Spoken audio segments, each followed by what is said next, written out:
Aladdin পার্কে যাওয়ার পরে একবার প্রেগনেন্ট হয়ে পড়ছিলাম আমি। তো পরে আমরা রিসোর্টে যাই, অনেকবার যাই। ওই আলাদিন পার্ক নামে একটা রিসোর্ট আছে, সেখানে আমরা অনেকবার যাই। তারপরে হইতেছে আমাদের বাসায় যায়, রাত থাকছে, জামা আদর পাইছে, যেগুলো যেগুলো পাই না পাই আমরা মানে মরে যাবো, সুইসাইড করবো। আমি ওরে অনেক আগে থেকেই চিনি, কিন্তু আমাদের সম্পর্ক হয় হইতেছে গণবিশ্ববিদ্যালয় থেকে। আমি দেখার পরে ওরে ফেসবুকে নক দিছিলাম, এমনি হাই হ্যালো কথা হয়েছে। তারপরে আমার এক ফ্রেন্ডের বিয়েতেও আসছে, ওইখান থেকে আমাদের পরিচয় হয় ভালো মতো। পানি বন্ধ করে দিছে, কারেন্ট বন্ধ করে দিছে, এখন উল্টাপাল্টা করে গালিগালাজ করতেছে।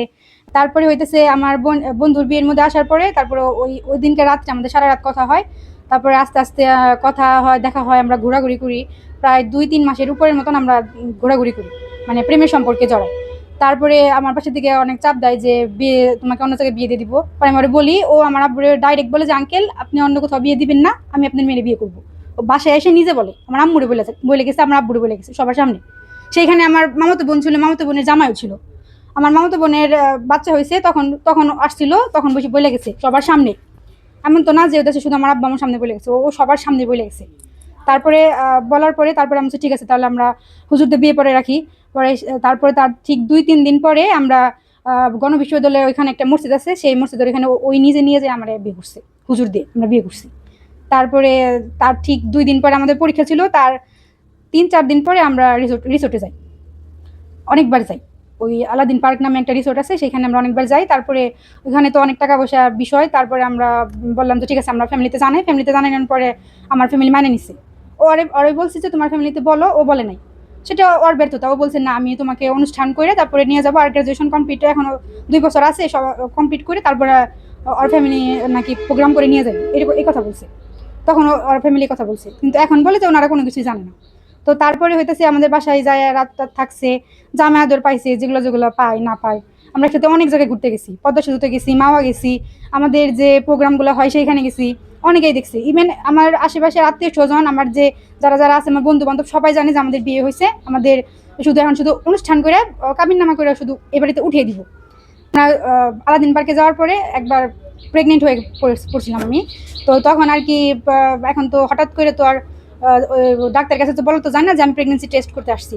তো ওর ভাই আছে ডক্টর নিলয়, তার মাধ্যমে উনি প্রেসক্রিপশন বানিয়ে দিছে, উনি সাইন করে দিছে, ওনার সাইনও আছে। তারপরে আমরা সেই ইবনে সিনা যায় সেখানে পরীক্ষা করছি, সেখানে পজিটিভ আসছে।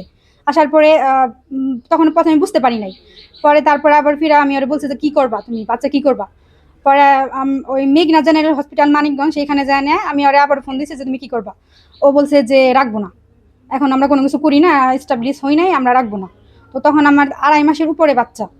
তো তারপরে সেই বাচ্চা আমি নষ্ট করে ফেলাইলাম, এটাই হয়তো সবচেয়ে বড় ভুল করে ফেলাইছি। ওর কথা সেটা শুই না আমি। ও বলছে যে 10 ভরি গয়না বানাইতে হইব, 10 ভরি গয়না দিতে হইব, তারপরে হচ্ছে প্রাইভেট কার কিনে দিতে হইব। এমনকি 1.5 লাখ টাকার ফোন আমার আব্বু কিনে দিছে। ও আমার এই যে আমার হাতের যে ফোন, সেটা ও কিনে দিছে। ও আমার হইতেছে একটা মান্তাসা বানিয়ে দিচ্ছে, তারপরে এই যে আংটি বানিয়ে দিচ্ছে। এগুলো ওরে অনেক কিছু কেনাকাটা করে দিচ্ছি। আমার ইভেন হইতেছে আমার আম্মু ঈদের শপিং ওরে নিয়ে যে কেনাকাটা করে দিচ্ছে, সে হইতেছে ও যাতে আমাকে স্বীকৃতি দেয়।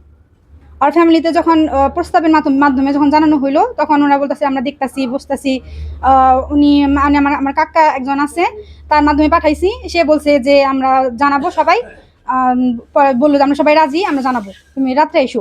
রাত্রে আসছে, তখন বলে যে আমরা কেউ রাজি না, আমার মেয়ের জামাই রাজি না, আমি রাজি না, আমার মেয়ের জামাই চালায়, এর জন্য আমরা কেউ রাজি না, এই কথা বলছে ডাইরেক্ট। তারপরে হইতেছে আমি তালা ভাঙা ঘরে ঢুকছি, যখন ওনারা শুনছে তখন ওনারা চলে আসছে।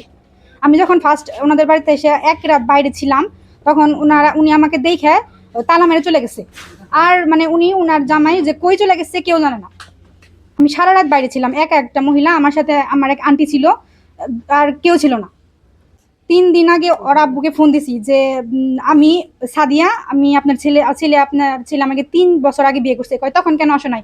আমি বলছি আপনার ছেলে তো বলছে যে অনুষ্ঠান করে নিয়ে যাবো, এখন আপনার ছেলে কেন পলে রয়েছে? তখন পাশ থেকে একজন বলে ছেলে পাইছে ওর বিয়ে করছো। আমি বলছি না, ছেলে পাইছি আর বিয়ে করিনি, ছেলে আমাকে নিজে নিয়ে গেছে বিয়ে করার জন্য। তারপর বলে ঠিক আছে তাহলে তুমি আসো। উনি বলছে আসার জন্য, আমি আসছি। আসার পরে তারপরে ঢোকার পরে এখন মারার হুমকি, এখন পানি বন্ধ করে দিছে, কারেন্ট বন্ধ করে দিছে, এখন উল্টাপাল্টা করে গালিগালাজ করতেছে, মানে দরজা সাবল দিয়ে ভেঙে ফেলাইবো, আমাকে জব করবো, আরো অনেক নানা ধরনের যেগুলো বলে, মানে মেয়ে মানুষ যেগুলো বলে, অনেক খারাপ খারাপ কথা বলছে। মানে নিলে আমি খুবই খুশি, আলহামদুলিল্লাহ খুবই খুশি। আমি তো সেটাই চাই যে সবাই মিলেমিশে থাকুক, আমি চাই। মানে নিলে মরে যাবো, সুইসাইড করবো।